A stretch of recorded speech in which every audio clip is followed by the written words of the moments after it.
여러분, 우리 경기 침체가 지금 장기화되고 있죠. 작년 1월부터 시작됐다고 해야 되나요? 아니면 문재인 정부가 출범하면서부터 시작됐다고 해야 되나요? 정확히는 2019년부터 시작이 됐다 이렇게 봐야 될 텐데, 소득주도 성장이 실패하면서 사실 바닥 경제부터 무너지기 시작을 했거든요. 이게 2020년 1월 21일 우한 폐렴이 우리나라에 창궐하면서 더 악화가 됐죠. 그러니까 실질적으로 보면 바닥 경기 기준으로 봤을 때는 지금 2년을 훌쩍 넘겼습니다. 2년을. 그만큼 경기가 좋지가 않아요. 실제로 바닥 경기에 참여자들이 생각하는 경기 전망 지수도 결코 좋지가 않습니다. 소상공인 경기 전망 지수를 보면 3월에도 75를 기록했습니다. 이게 100이 기준이거든요. 100이. 100이 됐을 때 이제 경기가 보통이다. 100이 넘으면 경기가 좀 좋아진다. 이렇게 말하는 거거든요. 2월 달까지만 하더라도 62.8이었어요. 최악이에요. 바닥 경제가. 3월 달까지는 75고요. 그만큼 지금 바닥이 무너지고 있다는 이야기입니다. 수출이 두 자릿수 내지는 V자 반등이라고 이야기하면서 정부가 호들갑을 떨고 있지만 이 바닥은 내수의 지표입니다. 내수가 무너지고 있다는 것은 우리의 경제의 어떤 큰 두 축, 내수와 수출로 봤을 때 한쪽은 좀 좋아진다, 회복된다. 그러나 다른 한쪽은 지금 망가지고 있다, 꼬꾸라지고 있다 이렇게 표현할 수가 있는 겁니다. 바닥 경기는요, 우리 경제에 차지하는 비중도 굉장히 큽니다. 경제활동 인구 중에 차지하는 비중도 25%가 넘고요. 여기에다가 GDP에서 차지하는 비중도 20% 가까이 됩니다. 작년 11월 기준으로 하면 17.5%. 그만큼 바닥 경제가 무너졌죠. 많이 무너졌죠. 매출이 일어나지 않았으니까 말입니다. 거의 20%가 넘거든요. 자영업자, 소상공인 여기 바닥 경기가 차지하는 비중이 말입니다. 그런데 이렇게 지금 바닥이 붕괴하니까 자칫 잘못하면 복합 불황으로 오는 것 아니냐 이런 전망까지 지금 나오고 있습니다. 이게 복합 불황이라는 게요. 간략하게 설명을 하면 소비군, 투자군, 수출이군 또 여기에 관련된 부동산이든 주식이든 채권이든 한꺼번에 나빠지는 상황을 말합니다. 한꺼번에 나빠지는 것. 경제의 복합적인 상황이 동시에 나빠지는 것을 복합불황이라고 합니다. 그런데 그렇게 복합불황으로 갈 가능성이 커졌다는 거죠. 바닥 경제가 무너지니 이게 결국은 소비에 충격을 주고 소비는 다시 기업에 충격을 주고요. 기업이 도산이 더 많아진다는 이야기죠. 기업에 충격을 주면 전체 국가 경제에도 점점 충격을 줄 수밖에 없다. 이런 얘기가 됩니다. 특히 기업에 충격을 주면 기업이 살아남으려고 기업이 보유한 부동산까지도 내놓습니다. 자영업자도 마찬가지 충격을 줄이려고 부동산까지도 내놓거든요. 기업의 충격을 받으면 주가가 떨어지는 거고요. 기업이 부동산을 내놓고 자영업자가 부동산을 내놓으면 공급이 많아지니까 부동산이 또 떨어집니다. 그렇게 악순환의 고리가 계속되는 것을 복합불황이라고 합니다. 그 어느 때보다 충격이라고 이야기할 수 있는 부분입니다. 실제로 지표에서도 그렇게 나타납니다. 소상공인들이 이렇게 좋지 않다고 하죠. 여기에 자영업자, 가계부채 합쳐보면 부채가 여러분 2천조가 넘습니다. 이제 작년 말 기준으로 자영업자만 하더라도 803조 5천억 원이었지요. 1분기 말 기준으로 가계부채가 1765조입니다. 물론 자영업자 부채 중에는 가계부채가 포함이 되어 있기 때문에 자영업자 부채와 가계부채를 포함을 시키면 2천조가 넘는다는 사실, 이것은 분명합니다. 그렇다 그러면요, 지금 부채가 쌓인다, 이 말은 가계의 소비 여력이 떨어진다, 이런 얘기가 되는 거잖아요. 소상공인 경기 전망하고 똑같은 거예요. 바닥 경제가 무너지니까 소비 여력이 떨어진다, 이 말이 그대로 이어지는 겁니다. 여기에다가 여러분, 기업은 어떻게 되고 있습니까? 소비 여력이 떨어지니까 이게 한계 기업 내지는 좀비 기업이 굉장히 많아지고 있어요. 실제 한국은행에서 발표하는 걸 보면요, 좀비 기업, 쉽게 말하면 벌어서 원금은 고사하고요, 이자도 못 내는 기업이 40.7%라는 사실. 40.7%. 이자 보상 배율이 1배 미만인 기업의 비중이 이렇게 많다는 거예요. 물론 한국은행에서 조사할 때는 외부 감사를 받아야 하는 기업이 기준입니다. 외부 감사를 받아야 한다는 기준은 결국 기업의 규모가 어느 정도 된다는 이야기잖아요. 그중에 40.7%가 좀비 기업, 한계 기업이라고 한다면 이것은요, 그 어느 때보다가 우리 경제가 지금 가계가 무너지고 바닥이 무너지고 심지어는 기업까지도 지금 상황이 좋지 않다는 것을 뜻합니다. 그러니까 정부가 지금은 어떻게 하든 막아보자 해서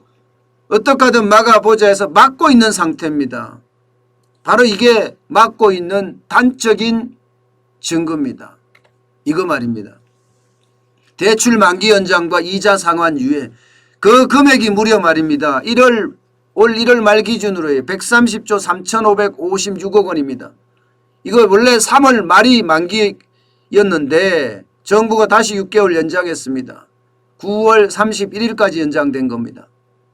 그러면 130조 3,556조, 이거 굉장히 큰 돈이죠. 지금은 막고 있어서 지금은 보이지가 않아요. 바닥이 무너져서 소비가 둔화되고 기업이 무너져서 좀비 기업이 계속 나오면서 복합불황으로 이어가는 그 상황으로 지금 갈 판인데, 사실 대출 만기 연장이나 이자 상환을 유예하면서 이게 점점 숨겨져 있다는 얘기입니다. 저는 숨겨진 폭탄 그 어떤 때보다가 지금 커질 수 있다고 저는 생각을 해요. 그 어떤 때보다 커질 수 있다, 이렇게 말입니다.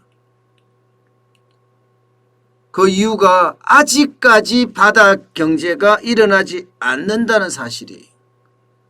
아직까지. 바닥이 일어나줘야 되거든요. 그런데 바닥이 일어나지 않는다는 사실은 어찌 보면요, 우리 경제에는 그 어느 때보다 무서운 충격으로 다가올 수 있다, 이런 얘기입니다. 앞서 제가 말씀드린 것처럼 회복이 안 된다는 단적인 증거가 이겁니다. 가계부채가 너무 많이 는다는 사실이에요. 1765조라고 제가 말씀을 드렸는데 이거는 개인사업자 부채를 뺀 부분입니다. 개인사업자, 자영업자 부채까지 포함을 시키면 2천조가 넘습니다. 그런데 개인사업자 부채를 뽑아냈는데도 불구하고 여러분 지금 얼마나 많이 늘어나요? 작년 4분기에 비해서 9.5% 늘어났습니다. 거의 두 자리라고 이야기할 수 있을 만큼 늘어나고 있어요. 부채가 늘어나는 이유는 여러 가지 이유가 있습니다. 여러 가지 이유가 있어요. 뭐 비투하는 사람도 있을 거고요. 빚내서 주식 투자하고 빚내서 코인 투자하는 사람 여기도 있을 거고요. 또 영끌하시는 분들도 있을 거예요. 영혼까지 끌어 모아서 집을 사는 거예요. 빌라를 사든 아파트를 사든 사는 사람이 많아졌다는 겁니다. 그런데 무엇보다 심각한 것은요, 이 빚들 중에는 생계비 부분이 굉장히 많이 차지하고 있다는 거예요. 생계비. 쉽게 말하면 벌지 못하니까 빚을 내서라도 생활을 해야 되고 아이 학원을 보내야 됩니다. 예. 또 병원도 가야 되고요. 결국은 빚을 내서 가는 사람들 생계비에 대한 부채가 늘어난다는 사실은 결국은요. 복합불황이 온다.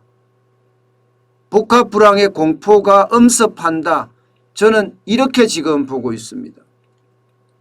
저는 문재인 정부가 지금 가려져 있는 게 너무 많다고 생각해요. 수출이 늘어난다고 뭐 난리를 치고 호들갑을 떨지만 사실 수출은 문재인 정부의 기여목도 아닐 뿐더러 그죠?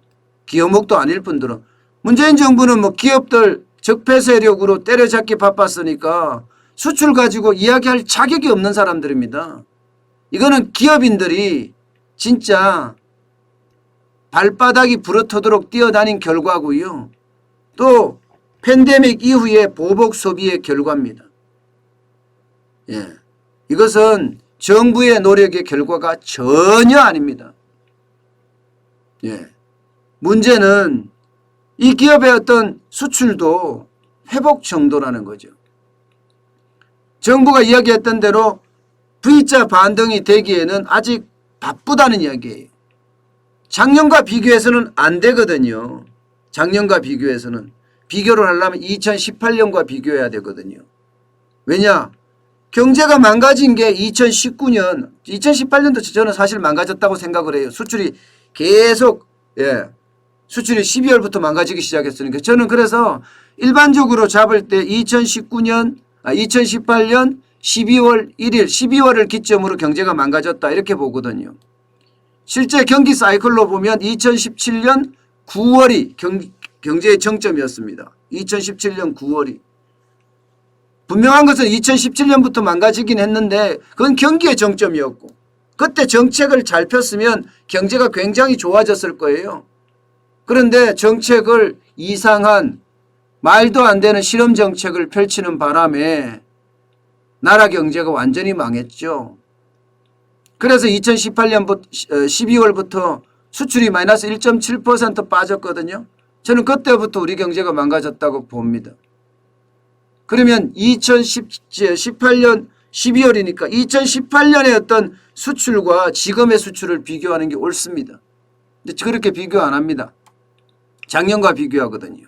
작년과 비교하면 작년이 워낙 떨어졌기 때문에 기저효과라는 게 있습니다. 기저효과라는 게.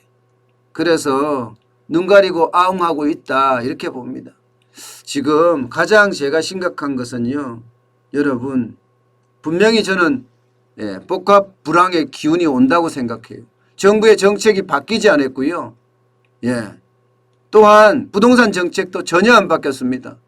그렇다면 2019년 우리가 경제 실패라고 이야기했던 소득주도의 성장 경제 소득주도의 성장 정책이 실패했다고 이야기했던 2019년의 전철을 그대로 답습할 수 있습니다. 그래서 저는 복합불황의 그림자는 공포가 돼서 여러분들 주변에 있다고 생각을 해요. 그만큼 복합불황은 바닥경제를 시작으로 해서요. 가계의 어떤 폭망 그리고 기업의 폭망 이게 전체 우리 경제에 아주 장기적인 복합불황이 오지 않을까 저는 굉장히 두려워합니다. 그만큼 지금은요 저는 이제 경제가 더 나빠질 수 있는 그런 상황에 대비해야 되는 것 아닌가 싶어요. 안 그래도 어려운데 그죠? 안 그래도 어려운데 앞으로도 더 어려울 수 있다. 그런 얘기가 되잖아요.